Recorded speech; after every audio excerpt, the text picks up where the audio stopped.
We were from Hilo, and we attended Pastor Wayne's church back in 1990. In 1994, Pastor Wayne actually married us, and my husband got accepted to flight school. So we left Hilo and moved to Alabama and started the military career, and been away from home for about 6 years before coming back to Hawaii, and we've been here since.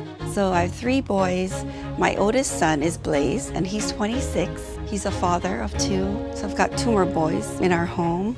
My second child is Julian, and he's 21. He has such a good heart. He really was the apple of my eye. And our third son is Micah, and he just turned 18. I think initially, if you saw Micah and he wasn't saying anything, you would think he was a normal child. He was born beautiful, 10 pounds, 12-ounce boy. Healthy, everything seems normal. And then I noticed his milestones were just not quite there compared to the other 2 sons. So at 10 months, he wasn't sitting. He wasn't turning over. He wasn't making strides to crawl or anything like that. He would just, just lay there and pretty much sleep all day.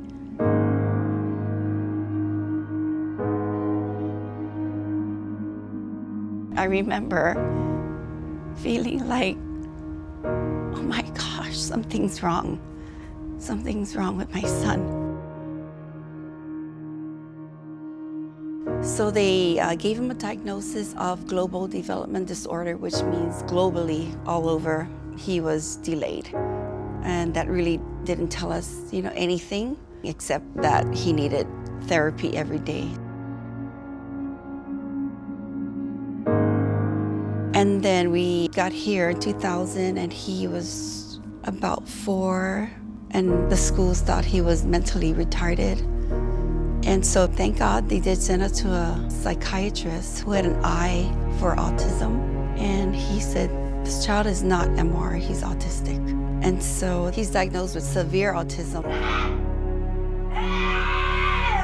And my husband serving in the military, that meant he was gone a lot. I was left with taking care of the whole household. Daddy's gonna go bye-bye for 1 whole year. I hope you listen to Mom and can be a good boy, okay? All right. Our other 2 sons had to accept that Mom couldn't be there for them as much as I used to be, because their brother needed therapy or needed attention. So that really took a toll in our family. There were times I almost lost it because I had no help, I had no support. There was no one home, and my husband would be deployed. And I remember just falling to the ground, crying. And then I'd have my cry, and I'll just get up. And I said, okay, I'm ready for tomorrow. And you just deal with it every day, day after day after day, year after year after year.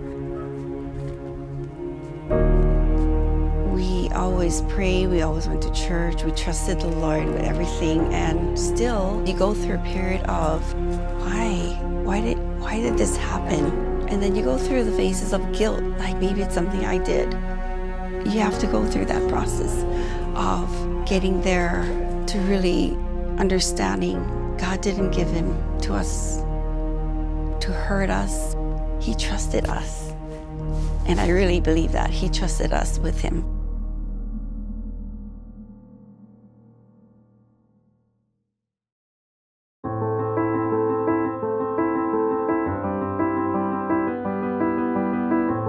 Micah is very handsome and very loving. He has the most beautiful heart. He can capture people with his smile. Micah likes to also have a connection with people. His spirit, his soul is the most purest. He's lovable.